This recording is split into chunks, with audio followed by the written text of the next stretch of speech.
Let's get to our man, Mike Gill, joining us here on Birds 365 right now from 97.3 ESPN down the shore. You can follow him at Mike Gill Show. Mike, welcome to the program, my man. How you doing on this Wednesday morning?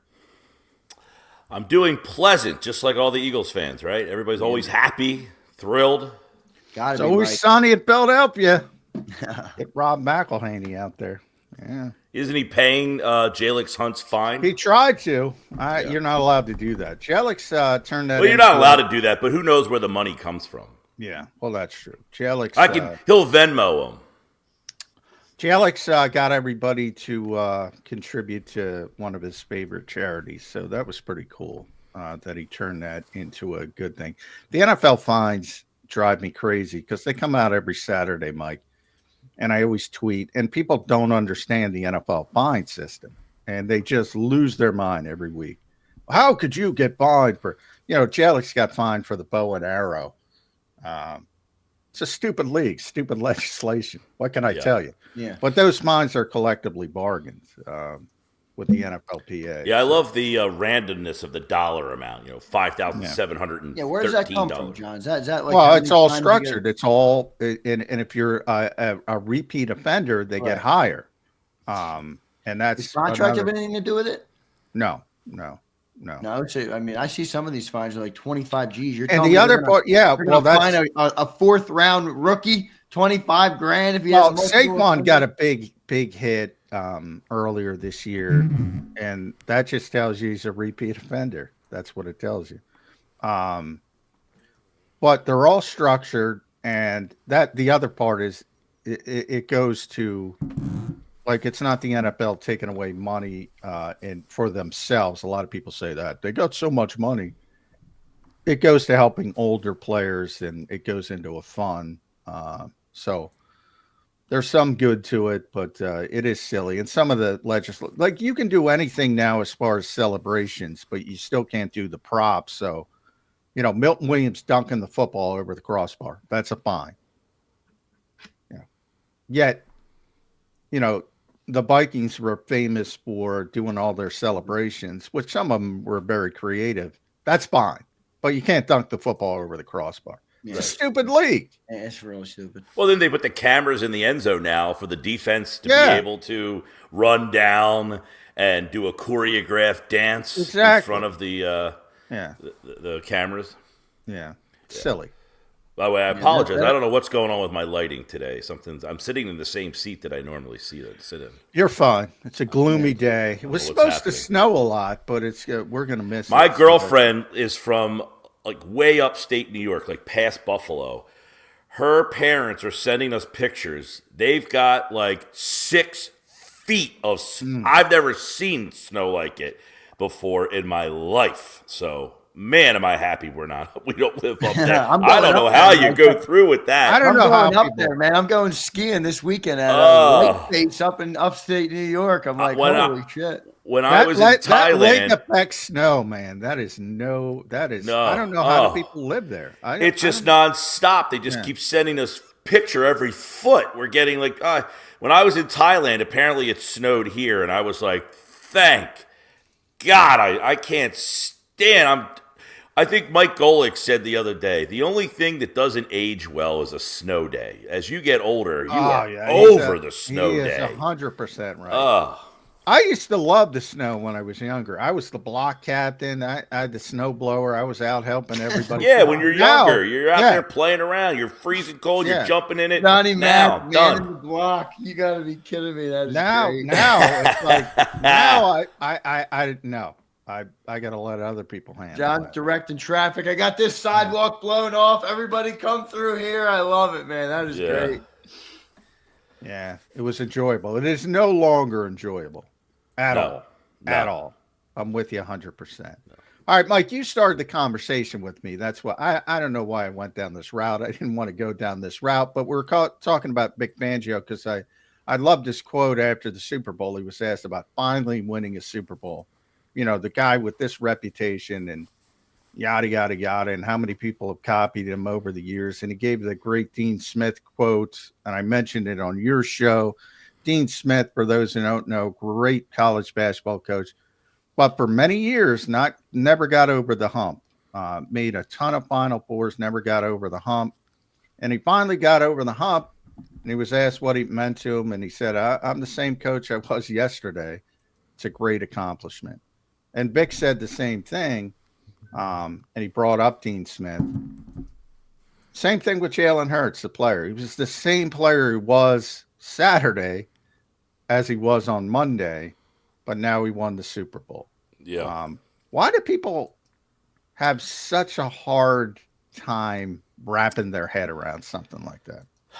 It's, what's the comment that we heard leading up? I think Greg Cosell was on with me at Media Row, and he made the comment of, just because you haven't doesn't mean you can't. And, for a while, Jalen Hurts was almost in that, he got to that Super Bowl, but they lost. And then the next year, he was the quarterback of the team that lost 32-9 in a playoff game, right? He was the starting quarterback for that team.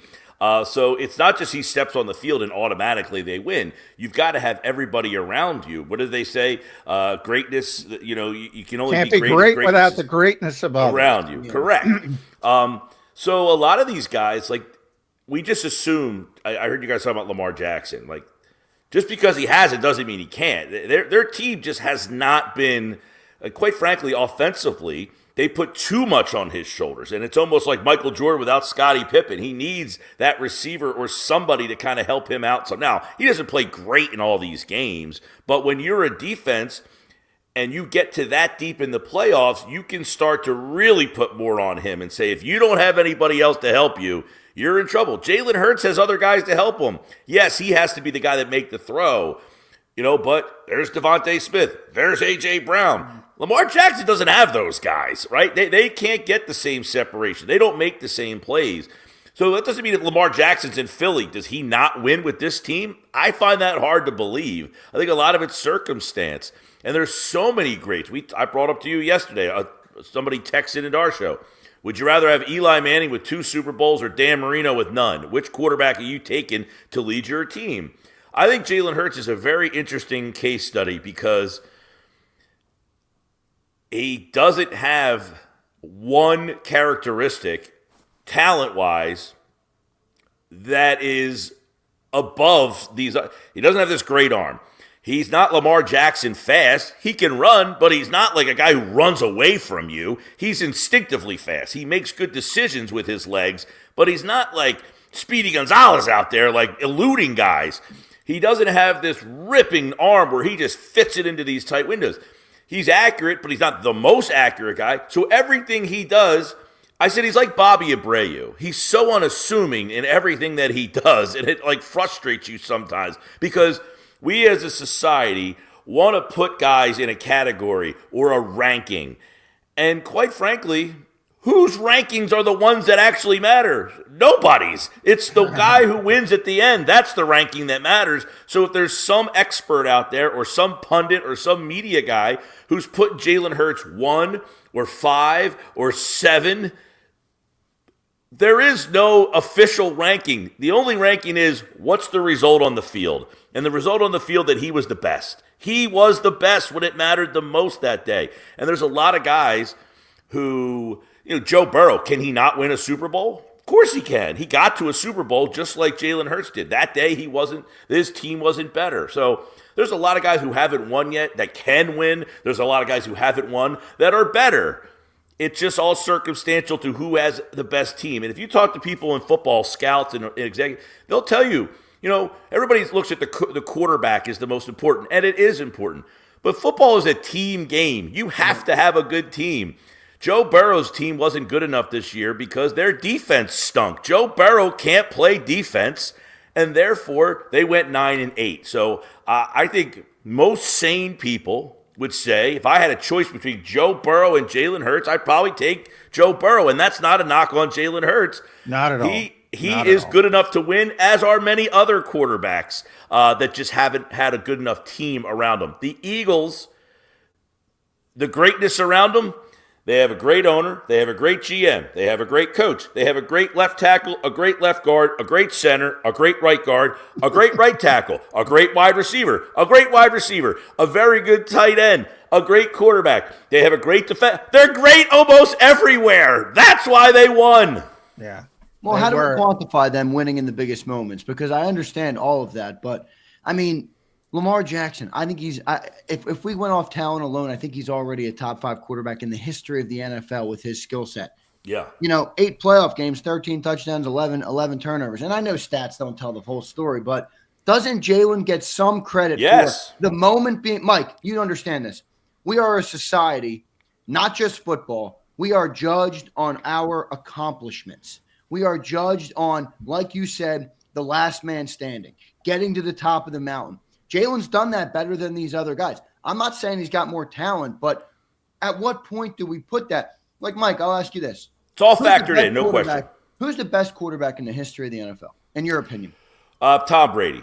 Tom Brady, is that because he's the most talented with the biggest arm or the best legs or whatever? No. Right. It's because he won the Super Bowl 7 times. Yep. So how can we sit here and say I would jump in some of those guys winning in the postseason, right? I mean, it's a tough thing to quantify. Lamar Jackson doesn't have any postseason success. Tom Brady also has a ton of regular season success as well. Tom broke people, as I said. Because I would argue Tom's in the conversation for me, obviously, for greatest quarterback in the Super Bowl era. But it's not about Super Bowl rings. It's about him. And I say all the time, he and Peyton defined quarterback success. How they judge themselves. Do I get my team in the best play? Play after play after play after play. That's how he judges himself. Well, you can make an argument, John and Zander, that both Peyton Manning and Tom Brady and many others, Joe Montana, were not the most physically gifted quarterbacks. Like, I mean, all of them were not these Jeff George arms or these speed demons. Montana a little bit more than the others, couldn't move much at all. Very statuesque guys. Just guys who, as John said. It's also the game has changed. Like you people didn't play those types of quarterbacks. Yes, absolutely. Well, my point is not these overly gifted athletes that, they went on when the rush came, they felt it and had the instinct to get out of there. They had that sixth sense that not everybody has. This innate ability to avoid sacks, not by running and taking off, but just sidestepping, moving up in the pocket. They just could feel it, and there's a lot of guys who can't. They feel it, and as soon as they feel it, they crumble, and they take the sack, or they throw an interception, or they get rid of the ball. These guys have that extra ability to hold the ball an extra second, elude. And that, to go back to who's the best, Tom Brady, he had regular season success. I mean, 50 touchdowns in a season he throws when he has Randy Moss. But that shows you, even Donovan McNabb's another great example. McNabb, mediocre numbers with Todd Pinkston and James Thrash. You give the guy Terrell Owens and he's the best quarterback in the league. You got to have help. Like, there are guys who have the talent, but you can't pull the talent out of other guys all by yourself. You could try James Thrash and Todd Pinkston. You can try to get more out of them, but to really get to that next level and show what level of quarterback you are, give me T.O., and then I'm the best quarterback in the league. Voila! How easy is that? Well, the one thing with that is I don't understand how people, and maybe my Eagle fandom's coming out, but I see people criticizing Jalen because he's got a good team, and I'm like, but then they turn around and tell me, well, Lamar Jackson hasn't won because he doesn't have the good team, or Josh Allen doesn't win because he doesn't have a good team. Has a very good so team. if the guys who have the most talent in the NFL haven't won because they don't have a good team around them, why am I going to use that to knock Jalen Hurts for having the good team around him? It is a case of we want to put a list together, and then we want the list to be accurate, right? It has to be right. If I say he's number 2, he has to be number 2. And that's just not it. It's fluid.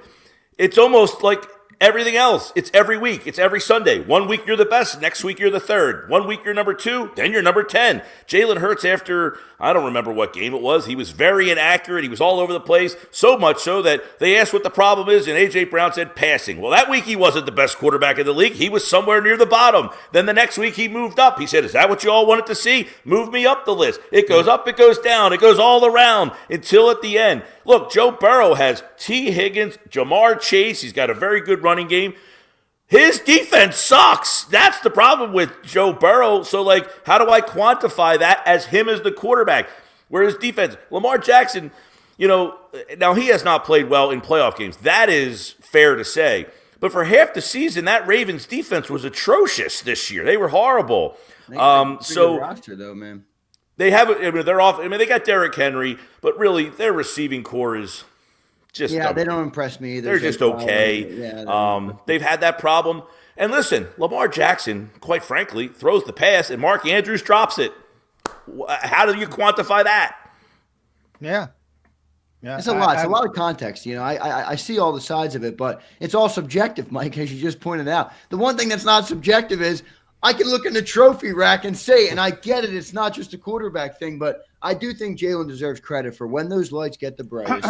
Listen, 1,000%. That is, and I said, I've been on, man, John, I now know what your days are like. I've been on way too many radio shows the last week for people to want to hear, where is Jalen Hurts now? And I said, I don't know if he's top 5, if he's top 10, 15, bottom 20.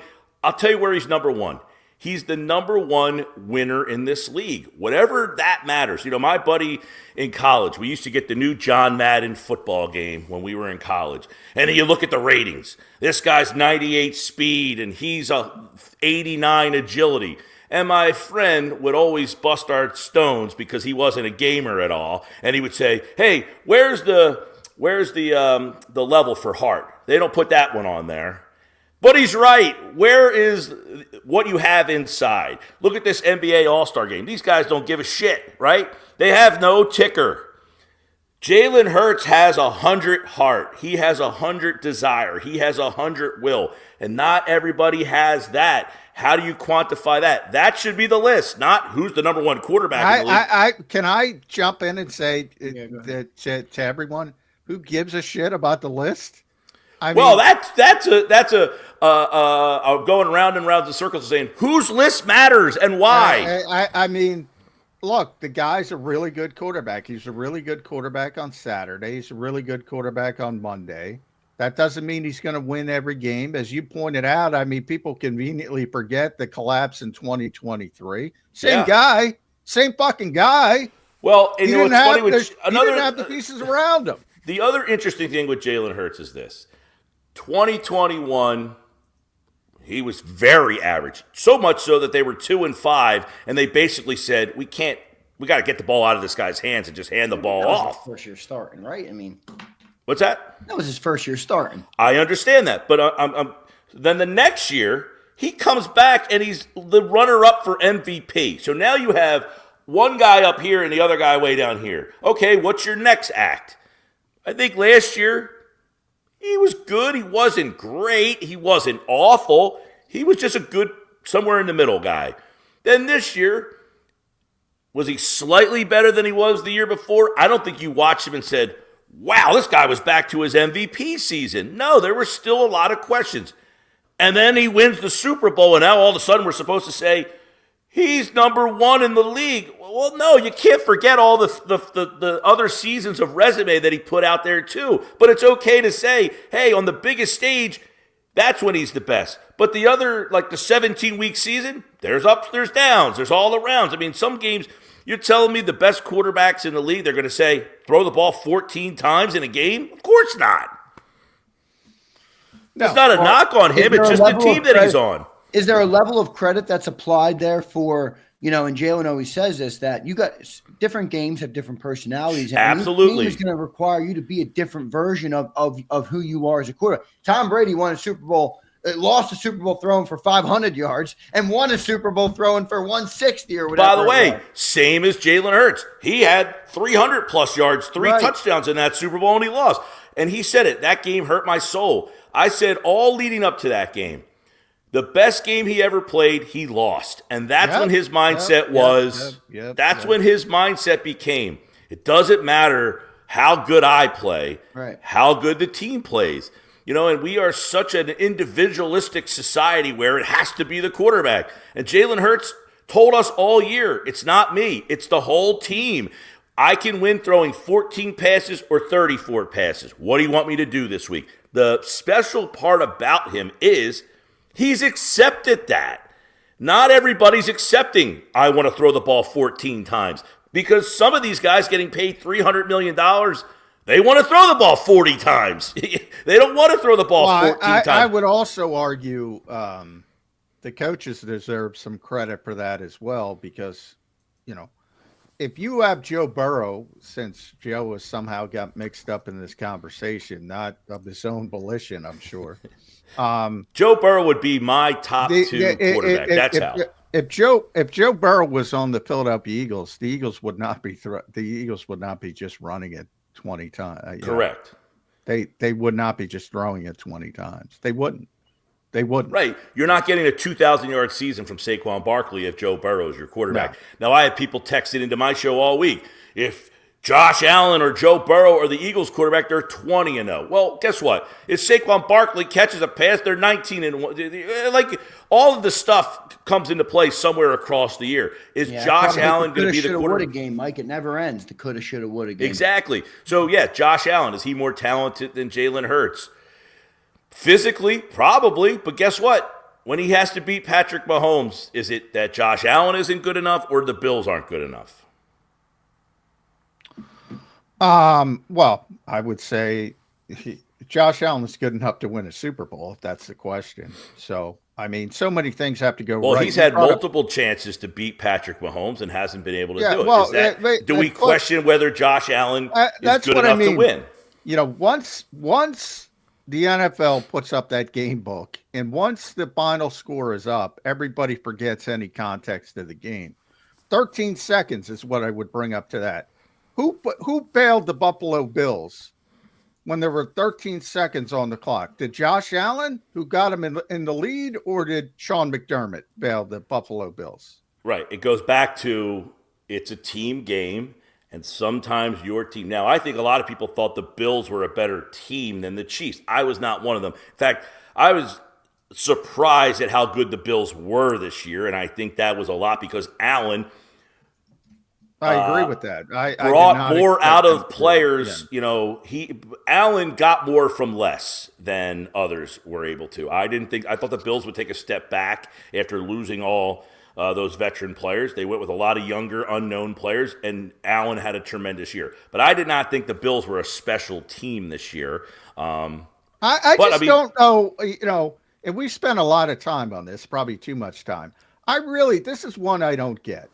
Because, Eagles fans, forget about anybody. Forget about comping because there's going to be the tribalistic nature of it. They're going to say the Eagles better. Forget about it. Just look at the Eagles.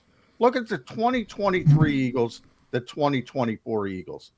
Do you really think Jalen Hurts turned from a guy who lost 6 of 7 games as a starting quarterback to the best quarterback in the NFL? It's the same fucking guy. It was their incremental improvement. He made tremendous improvement when it came to taking care of the football, things of that nature. But for the most part, he's the same guy. If that doesn't tell people there's context to this, every year, every week, every quarter. Absolutely. I don't know why this is even a discussion. Well, it's subjective, John. Some people will value those big game moments more than what you're saying in terms of the total body of work. But why is it a big game? The regular season? If you're in a one and done situation, is that not a big game? No, it is a big game. But Jalen's when you get beat 32-9 in the playoffs, that's not a big game. When did I say that? You're not putting words in my mouth. He's had two moments where he was better than that. I'm speaking to everyone, not just you. What is the difference? What is the difference other than you want to ignore one and put everything on the other? And by the way, he had multiple big games because guess what? If Jalen Carter doesn't rush Matthew Stafford on those last 2 plays, we might not be talking about this. We might be talking about what the fuck happened with the most talented team in football. Yeah. But guess what? Jalen Carter stepped up at the biggest moment of the season, if you look back on it, because the Rams were the one team that had a chance to knock off the Eagles. But each of those games, Green Bay, Los Angeles, Washington, and the Super Bowl, they were all one and done. And the Eagles were able to win them all. The year prior, they weren't able to get out of Tampa. Yeah, I think one of the perplexing things to fans about the nature of professionals and the ups and downs sometimes is, most fans, their level of success stops somewhere around high school ball. And usually you have a high school running back or quarterback and they play and they're the best player on the field every single week, right? It's like when you're that good in high school, you're the best player every week. You don't see a good high school player generally have a bad game. He's just so much better than everybody else. So 1 week where Jalen Hurts in the Super Bowl against Patrick Mahomes almost beats him. He outplays him, but the team was not good enough because the defense couldn't get a stop. How come he can't be that guy against the Carolina Panthers in week 13 of the 2024 season?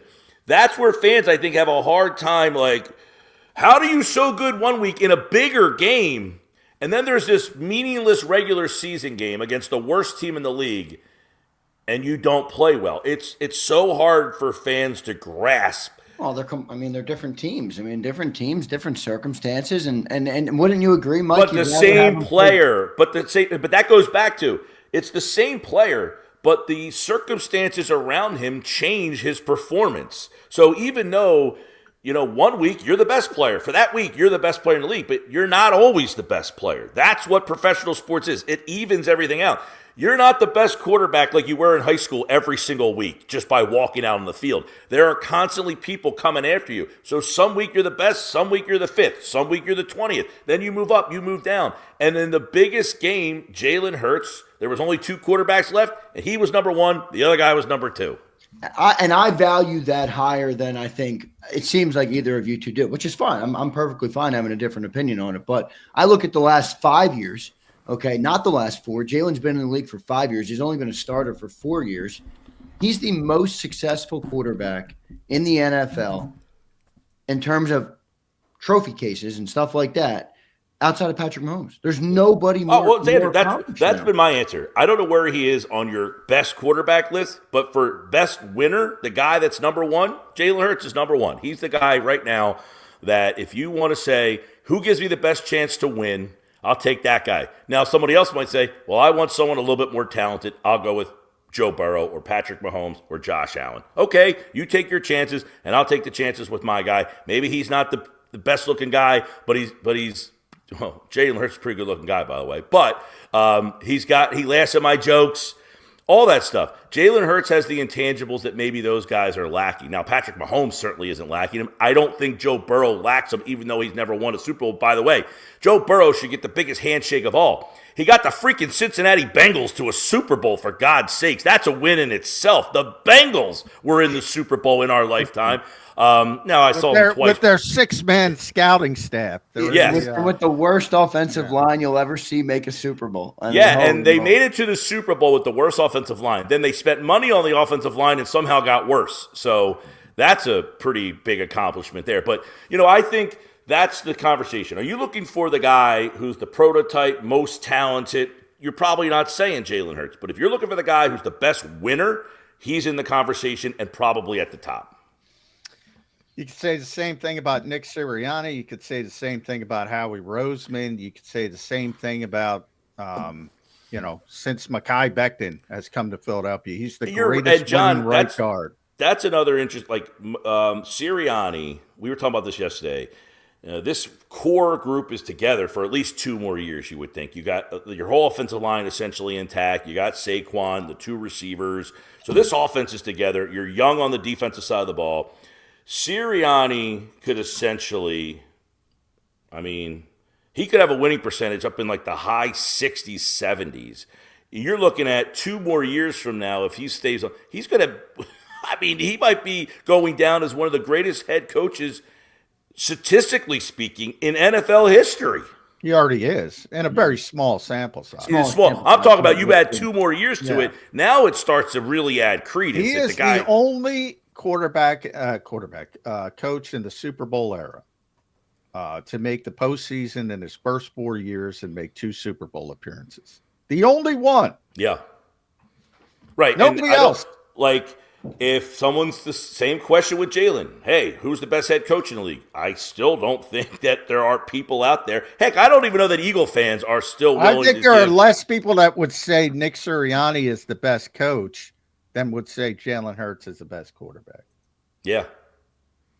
I think there are still Eagles fans that are in that mindset of, well, what does Nick do? This was Vic Fangio. I mean, the funny part is, I don't even know that people are all that bent that Kellen Moore's leaving. So who gets the credit? Kellen Moore, Nick? It's like you can't give – we're all talking about how great Jalen is, but no one wants to give Kellen Moore or Nick credit. Jalen should just be like, I'm calling the fucking offense. If you're coming here to be an offensive coordinator, I'm telling you what the offense is, because that's the only way to get some stability there. But no, I hear you.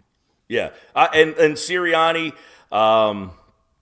is a pretty misunderstood guy. I mean, it's funny because – the Eagles fans love Buddy Ryan. Why? He was this boisterous guy. He was in your face. He wanted to fight Jimmy Johnson. Sirianni's a guy who's, out there. He's yelling at fans and everything. You would think Eagles fans would embrace that guy, and yet, they wanted him fired after the 4th week of the season. Yeah, I will admit, I was way wrong on Nick. I'm not a big fan of his style, but I'm also will acknowledge that my opinion on his style doesn't mean fucking shit. I mean, the guy is super successful. His team plays for him. He's been consistently at the top. His win percentage, as you talked about, he's been to 2 Super Bowls in 4 freaking years, and he's won one of them versus one of the greatest coach quarterback combos in the modern era. So you know what? I'm giving Howie all the credit. I just decided. He's already got too big of an ego, but I'm going to. Howie? Yeah, he deserves the credit. He deserves the credit because this is so by far the best roster in football last season. And I said before, for years, Howie Roseman was the most hated figure in Philadelphia sports for about 2-3 years. There was Fire Howie. I took a lot of hits. Oh man, I was out there saying, listen, Mike, you were very early on this program with Jody Mack and John. You were with the John camp of I go way back. I got all the receipts. I got all. Yeah, I go way back. I got a Mike Gill receipt. You were high on Howie very early on. Oh, but listen, I've been high on Howie since whenever 2016, 13, even going back to the Andy era when I was in that press conference when they had Andy and they said, look, we've been going off of Andy's draft board, but now we're going to transition over to Howie's draft board. And ever since that time, and then Chip came in and kind of threw him out, but, he had misses. And I said, listen, everybody misses. But the manipulation of the cap and the ability to identify things, I'll take those things. You're not going to hit in the draft every single time. So it's easy to be revisionist and say you should have taken Justin Jefferson. But okay, I made a mistake. Now what? Not just sit there. I go trade for A.J. Brown. Okay, I made a mistake. I trade for A.J. Brown. And the problem I have with a lot of teams is the guy makes a mistake that you had all these convictions to hire, and then you blow him out because he made a drafting mistake. You're going to make drafting mistakes, and I hope the Eagles fans see and realize that look, Howie there's a mistake coming because you can't keep hitting at this rate. You just can't do it. So I don't know one of them, Bryce Huff. He's a mistake. We talked about him yesterday. Yeah. And I did not like that. I re-listened to that segment. Everybody made it seem like we were in a fight. I thought it was a good segment. I thought we talked about a lot of good stuff. But I don't get in fights. Yeah. Oh, listen, there's a lot of disagreements in sports. We all view things differently. And especially, especially with, and that's what makes this team unique. That's why they're unique, is they have done it so unconventionally. Kansas City has done it with the coach quarterback that are going to be thought of as the best when their careers are done. Are the Nick Sirianni, Jalen Hurts going to be looked at as a Brady and Belichick, a Reid and Mahomes? Who knows? Maybe. They're unconventional. That's what they are. I'll tell you what. The Eagles beat half the league before they even take the field because of the way they operate. Yeah. And here, like, we go to the Howie Roseman and the credit. I am 48 years old. They hired Andy Reid in 98. And since they hired Andy, and not Roseman hasn't been in charge all those years, but he's been a part of the organization. What do they have? 5 losing seasons in 25 years? Yeah, it's been an amazing run. And it really all 99 was Andy's first season, but it still all harkens back to Andy Reid. Andy Reid taught this organization how to run things. And everything foundationally they do can be traced back to Andy Reid. Every single thing. Every single thing.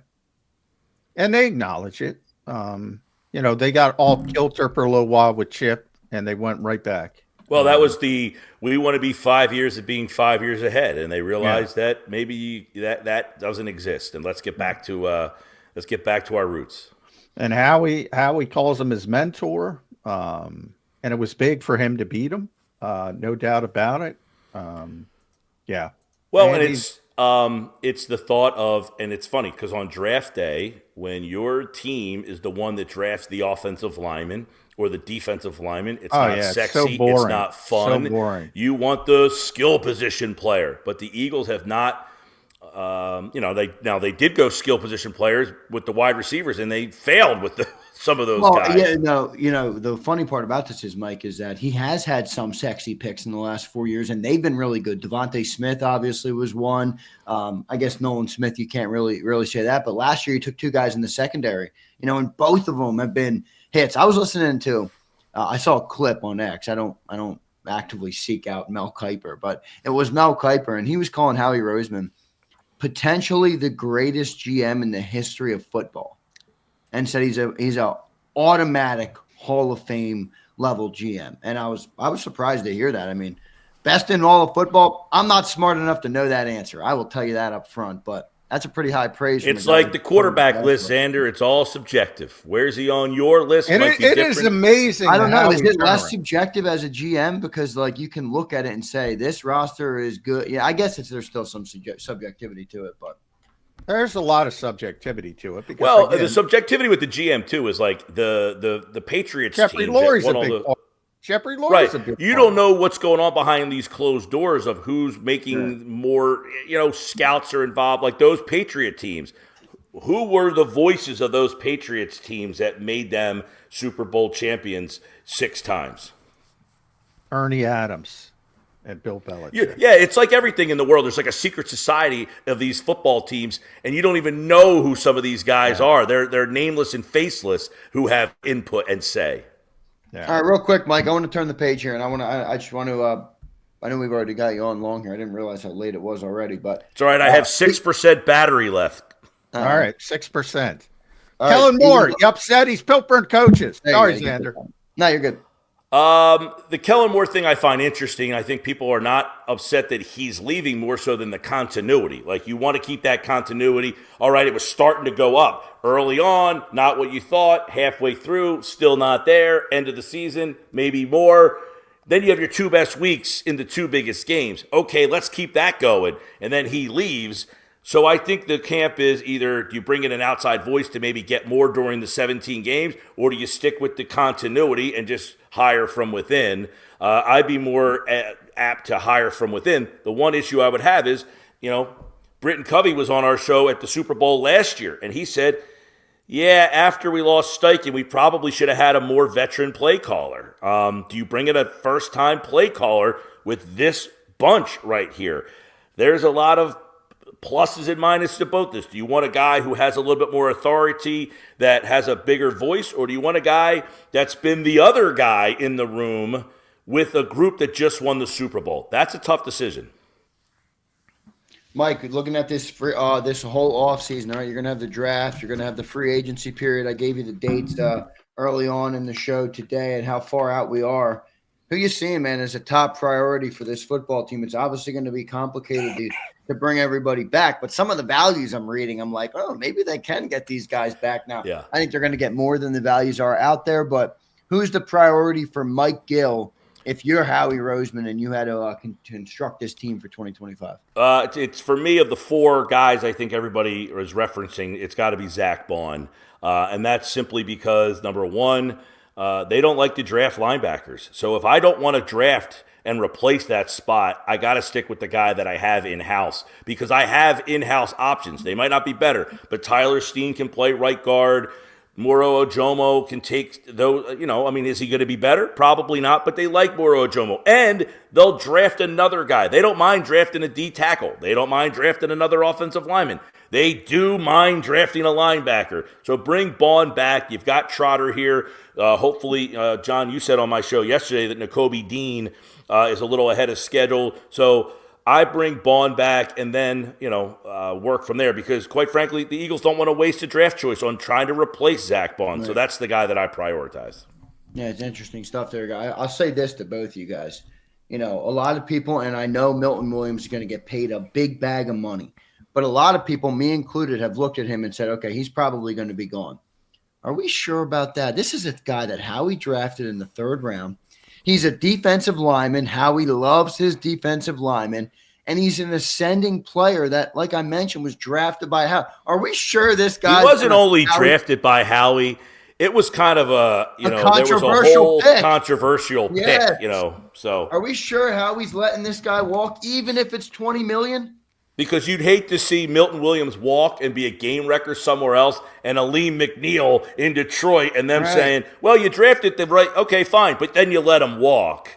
So, but they did win a Super Bowl. Hey, listen, if they could get Bond and Milton Williams, and then the other two, I think Josh Sweat is kind of a fait accompli that he's going to go. How do you replace him? You got Jalen Hunt. You ask Brandon Graham to come back for another year and have like a Hunt, Graham, Bryce, Huff, and have like some sort of configuration between those three to take Sweat's kind of snaps over there.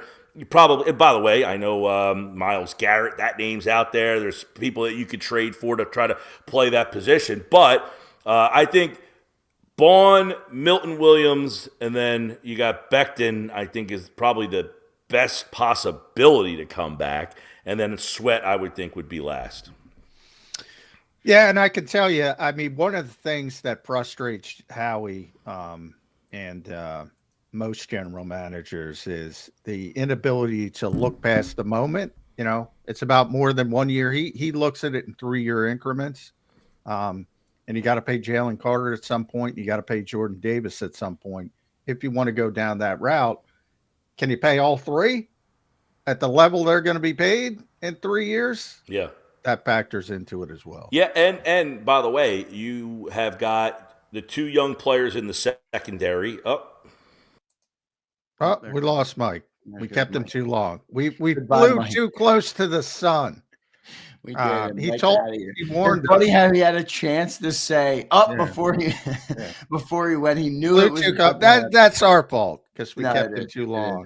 All right, we apologize to Mike Gill. Couldn't sign off, but good stuff there from Mike. That was great though. We got the moment he lost battery power, and he saw it happen, and our feed picked it up before the phone officially cut out. So, no, good discussion though with Mike. I think a lot of interesting topics there. I do think that quarterback topic is so interesting. John, what do you think about what I just said about Milton Williams, man? I know he's going to get paid a lot of money. What I said, man. The one guy the Eagles are going to pay is Jalen Carter. That's the one guy, 1,000%. And you think that it becomes, do you want Jordan Davis? There's two. Do you want Jordan Davis considering how much he plays versus how much he's going to cost? You can probably only pay 2 of the 3 long term. So if you do want to pay Milton, you're probably signaling you're probably not going to play Jordan Davis. Right. Hey. Well, I just, I zoom out, John, and I'm like, if you asked me the question, John, all right, a year ago, and you said Howie has 2 guys that have to be paid. One of them is a defensive tackle who he drafted in the 3rd round, who is ascending, or he has a great linebacker he has to pay. We all know what we would say. We'd say Howie's paying the defensive lineman. I feel like we're broken a little bit right now. I know. Well, I know. Milton's yeah, gonna get paid a lot. Zach Bond played at a level where he's got to All-pro, change the discussion. Same thing with Saquon did a running back for them. right. Zach Bond did a linebacker. You get what I'm saying, though, right? Where I think Yeah, Howie's typically if it's a typical player, but Zach was not a typical player this year. Now people can say there was no evidence that was coming. They could say he's only done it for 1 year, and they've said all that stuff. But I don't know. I don't know what you see from Zach Bond this year that makes you believe he's going to turn into a pumpkin overnight. I mean, again, it wasn't splash play, bad game, splash play, bad game. It was just consistent greatness from week to week. Consistent greatness from week to week. And I think Howie saw the same thing. All right, real quick. Let's do this. I know we've talked about these 4 free agents. I want to put in my official and your official predictions on what they're going to get paid. All right, I know you hate predictions, but what the hell are these guys? John, I'm seeing so many different numbers, dude. I need to get a feel for what each one of these guys is going to get paid, and the numbers are fun. I mean, I just had one guy. Milton Williams is going to get north of 12 million. I'm like, north of 12. He might be north of 22. Yeah, you got to find people you trust and ignore everybody else. Well, I've been looking at a bunch of different resources, and obviously you have connections that I don't have. But, Milton Williams, I got him at 20 plus a year, right? Yeah, I got him at 3 years, 21 per year. Probably about upwards of 40 million guaranteed, maybe a little bit less. Which is the real number you got to worry about. But, the average annual value, I got him. I'd be stunned if he's under 20. I agree. Zach Bond, I'm going to put him at 15 million a year. I feel like that's appropriate. I don't know if the team's going to gas it up, but that's going to be my prediction. 15 million a year. Yeah, I'm at. He's not going to get Roquan money. He's not going to get Fred Warner money, but he's going to get. He's going to be in the conversation. And I think Tremaine Edmonds is third. He should get more than him. He probably won't. Who's the next guy? Like Milano or something? Is it Matt Milano? Maybe. I put him at that right in that range, 14, 15, which is pretty good for a linebacker, certainly. But Sweat 18 million like Bryce Huff? Yeah, he's a little bit more difficult because of the knee. So it depends on medical staffs and all that. But after the year he had, just taking the medical questions out of it, he should be near 20, probably a little bit under 20. So 18 to 20 for Josh Sweat. But it might be complicated, Mekhi as well, by some long-term injury concerns. But I think he's played well enough. I can't see him getting under 15, but it should be 18 to 20. I agree. I got 18 for Sweat. And then Becton, who's a tough one. And I will tell everybody real quick, just to tease, later on in the week, maybe tomorrow or Friday, I am going to go through the whole list of free agents with John. I know the big 4 are who everybody wants to talk about, but we pride ourselves on having a smart fan base who knows this football team. So we're going to go through every free agent, and I'll get John's take on every free agent. And then there's actually some non-free agent players that we're going to discuss as well that maybe trade, maybe cut. I don't know. We'll talk about them as well. John, your take on Becton and where you think he's going to get paid? Somewhere 9 to 10. Oh, okay, a little lower than me. Yeah, 9 to 10. I guess that's it. So are you anticipating then he would stay at guard, right? You're not going to make tackle. Yes. All right. Yes. He told me he wants to stay at guard, so that was a big development, I think, for the Eagles. Right. And plus, I think he really did come here to work with Jeff Stoutland, and it worked out very well. And even that, I don't know if the Eagles are going to, because they got to make some more difficult decisions this year than last year. Howie was talking about it. It's not going to be the same as last season. And they might look at Tyler Steen and say, this is where we can save some money so we can pay Zach Bond this, that type of thing.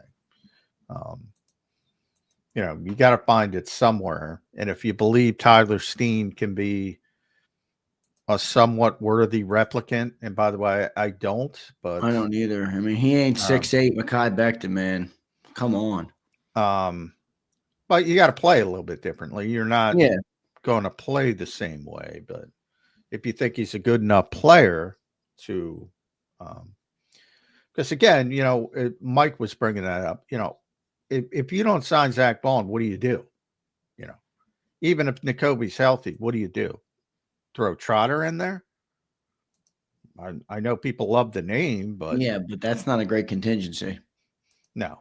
So, John, at those projected values, who would you sign? Well, Bond's my first. And then Milton's my second, Mekhi's third, Sweat's fourth. A lot of the reason Sweat's fourth, though, is because my belief is he's not coming back. I mean, me personally, I would go, Zach's going to be first. I would go Josh second, Milton third, Mekhi fourth. The Eagles, because of the value of the edge rusher, right? Yeah. The Eagles, I believe, and, that's all. If you're going to go trade for Myles Garrett, then I'm like, I don't give a shit about Josh, but, I can't predict that. Yeah, I can't. But you got to find edge rushers. You got to find it. And I said it yesterday when we were arguing about Bryce Huff, or people think we're arguing about Bryce Huff. They're going to add multiple bodies at edge rusher if they can't bring back Josh Sweat. So,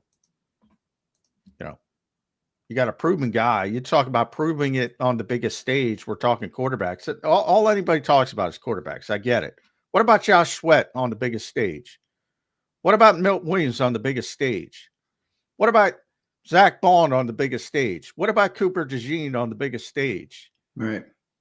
Performing. You know what the most interesting part about all those guys, not Becton, but Becton, I guess you could say too, on a different side of the ball, but Zach Bond, Milton Williams, Josh Sweat, each one of those guys, each one of them, all three of them are way better because Jalen Carter's up there in front of them or next to him or beside him, wreaking havoc on defensive lines or offensive lines.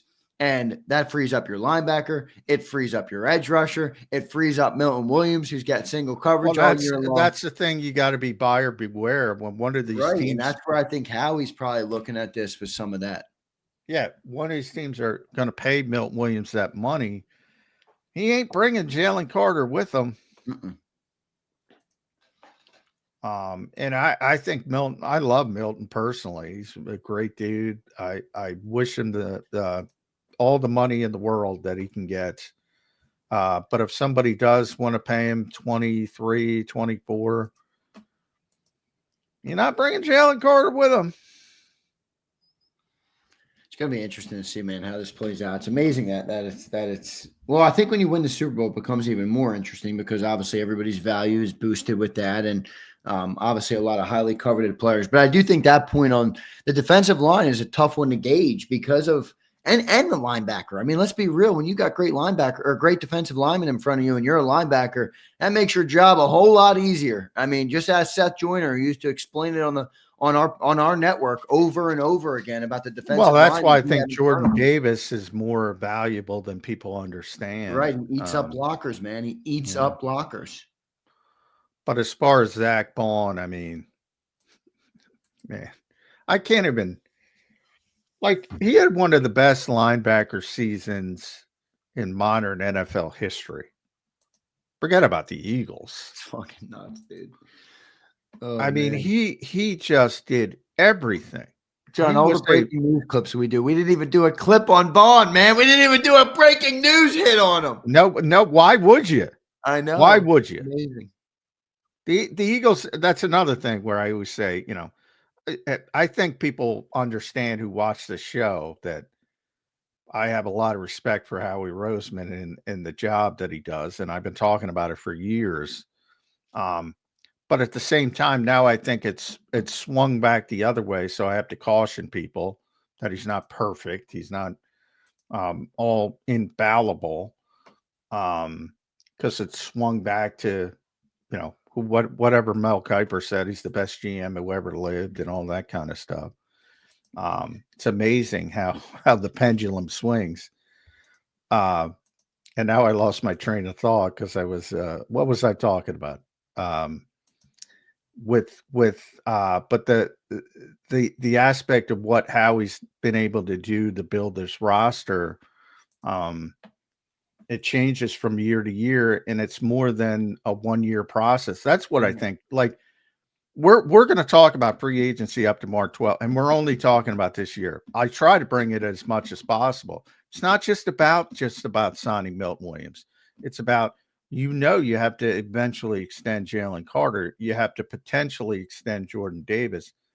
It's about more than the moment, and fans have a very difficult time grasping that. And every move has a sort of impact on another move down the road. And that's why sometimes you have to wave goodbye to even good players. Right. Because nobody's going to deny that Milton Williams is a good player. But one thing I can guarantee, you're going to hear about the Eagles with their free agents, and even with other free agents, they have walkaway numbers. Right. And once it gets to a number, they're going to walk away. And that's probably going to happen with one or two of those guys.